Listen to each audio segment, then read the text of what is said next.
Hey guys, all I have to say is it's about time. I ordered my Nikon Z30 here back in July. I ordered the creator accessory bundle kit, whatever they call it, at the same time, and it only arrived this week. So that's nearly 3 months. What the heck, Nikon? Anyway, now that it's here, as I promised, let's unbox it and have a look. So I haven't opened this yet, and we're going to take a look at it together for the first time. See if I can get into it here. So, a little bit of foam packaging. This just went flying, a little piece of cardboard. And in here, we have the ML-L7 remote control unit. So I guess that's the Bluetooth remote. I guess I should have shown.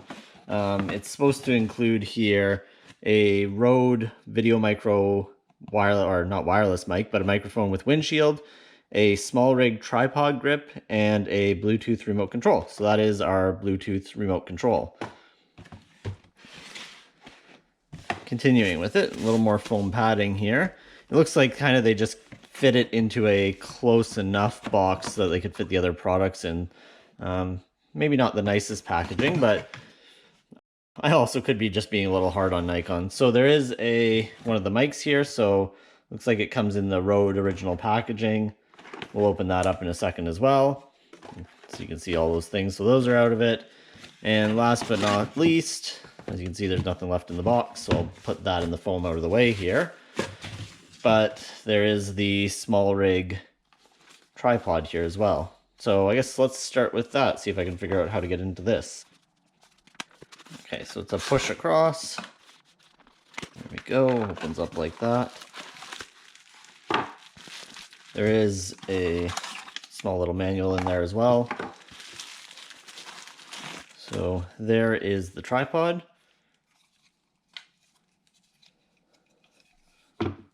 First impression, actually the build quality feels nice. Those hinges they don't feel cheap or flimsy, so that's kind of nice.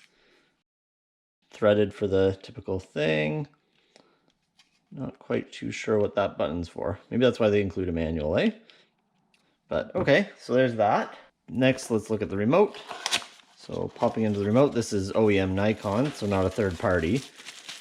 Again, in bubble wrap, typical manuals and warranty information in there. And so there's the little remote. Looks like it comes with the battery and the typical plastic tab, so I'm going to pull that out to enable the battery. That's nice that it's actually set up like that. And what do we have? Plus minus, a record, a shutter, directional things, a couple of function buttons, and an on-off. And those are supposed to sit just in here. Actually, that sits in nice, kind of a magnetic catch or something. Looks like you pull out the corner. So yeah, you can pull out the corner. Looks like there's a hole for a lanyard or something. Nothing else there. And nothing else in the plastic it came with. So that's a little inconvenient. It'd be nice if there was something included there, unless I'm missing something here. It doesn't look like it. So no, so nothing there, but that does sit in nice. So if you are using it as a grip, that was kind of the intent, is that you have all those controls at your fingertips rather than having to do it on the camera body itself. We'll hook that up in a minute here once we open the microphone. So I'll just get some of the packaging out of the way here. And let's take a look at the microphone, if I can figure out how to get into this. Looks like it's sealed shut, so give me a moment there. Alright, so I ended up tearing the box. It was a little difficult getting that undone, but we're in now, so let's have a look. Inside here, so that's everything in the box. Put that again with the other packaging here. We have a giant windsock there, which is kind of cool. Pops open quite nicely. So there's the windsock. There's a little desiccant. The microphone itself. There we are. Actually, it's bigger than I expected it to be, so it's a fair size mic. I was just based on the pictures, I was thinking it was going to be something roughly the size of a AA battery, but this is close to, if anybody's familiar with the 18650 cell format, it's very similar to that size. And big windsock here. There's the mount, so it's a nice flexible rubber mount that I believe you just end up snapping this in. We'll figure out how to do that properly in a moment. There's also the cable, so a little coily cable that plugs into the camera. And again, the typical documentation that goes with it. So quick start guide, regulatory information, and my serial number, which I will blur out. Okay, and so to put the mic together is actually pretty easy. You can slide it in through the front here and just all the way over to that ledge. And you can see it actually has some springiness to it that'll help dampen any of the vibration. And then especially once the windsock is on here, should give some good dampening outside if you're in windy environments. So that's pretty cool. I went ahead and tidied up all the packaging here before we put it together. So I'm going to take my Z30 and actually assemble all of this, and we'll see how it works together. So camera on the tripod first here. Nice that there's a little rolly bit there. I assume, yeah, that unlocks. There's a little lock button here on the side. And I did figure out this is actually used for the rotation, so it locks in at 90 degrees either way. So there we go on the tripod here. And then we will attach the microphone. So should just slide into the hot shoe here. Of note though, this is not actually used through the hot shoe. It does need the mic cable still attached, so that's what this is for. The mic cable plugs into the back of the mic here. And then there's a separate port. This is actually kind of nice. I'll show you a little closer here. But the rest of the door here, which you can see is actually mostly open, is where you have your HDMI and USB for actually connecting this to the computer or other devices. But the mic has a separate door, so you don't have to have that whole side open.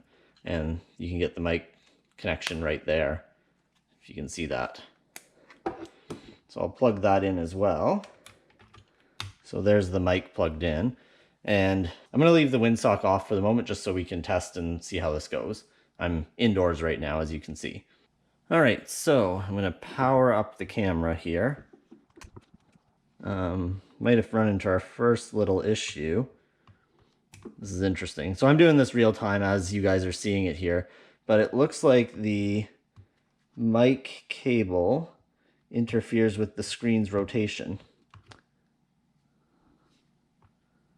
Yeah.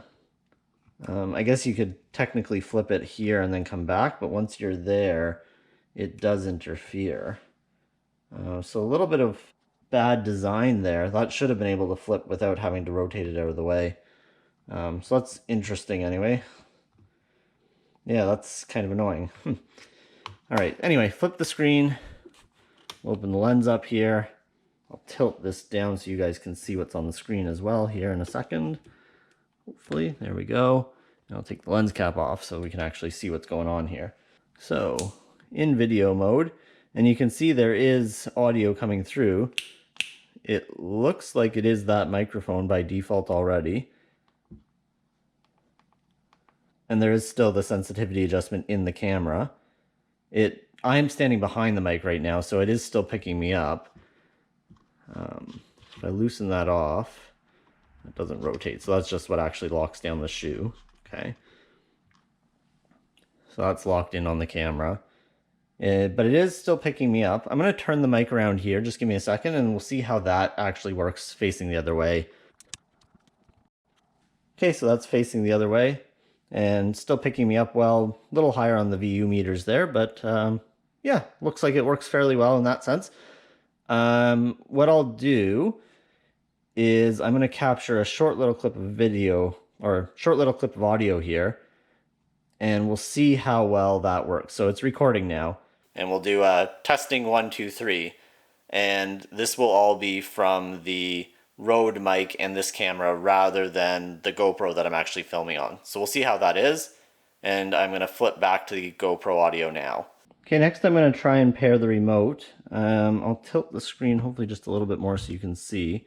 But let's go through the menu here. In the settings there is an option for the ML-L7 remote, and we can save a wireless remote. So it says saving wireless remote controller. Hold down the wireless remote controller's power button for 3 or more seconds. So let's do that now. Establishing connection.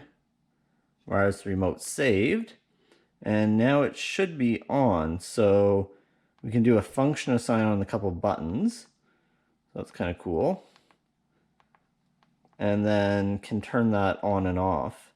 So at this point, I'm going to jump back out here and make sure we're still in video mode. I should be able to start recording with that. And yeah, there we go, we're recording. And we can stop as well.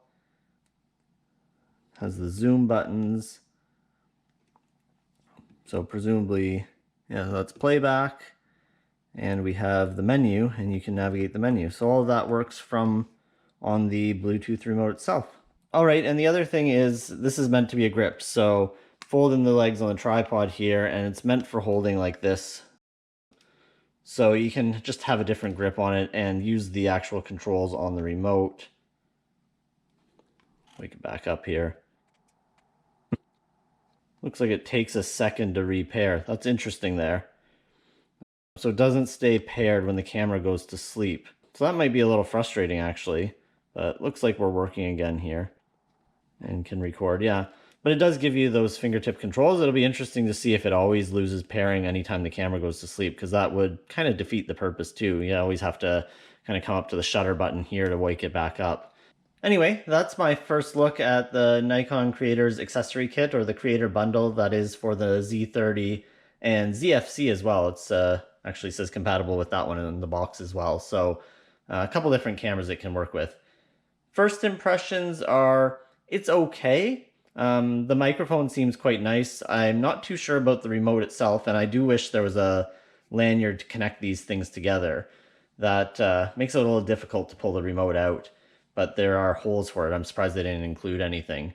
And I guess just the other complaint is how long it took Nikon to actually get these out. They should have shipped at the same time as the camera.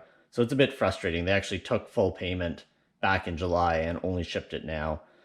So a bit of a failure on Nikon's part. But otherwise, hopefully it expands my capabilities with the camera. Looking forward to the audio on the mic. Hopefully it's good. And some of the remote controls, assuming they stay paired, is going to make it a little easier when the camera's in an awkward position or further away from me when I'm filming. So we'll see how that goes over the coming months. A couple other notes while we're here.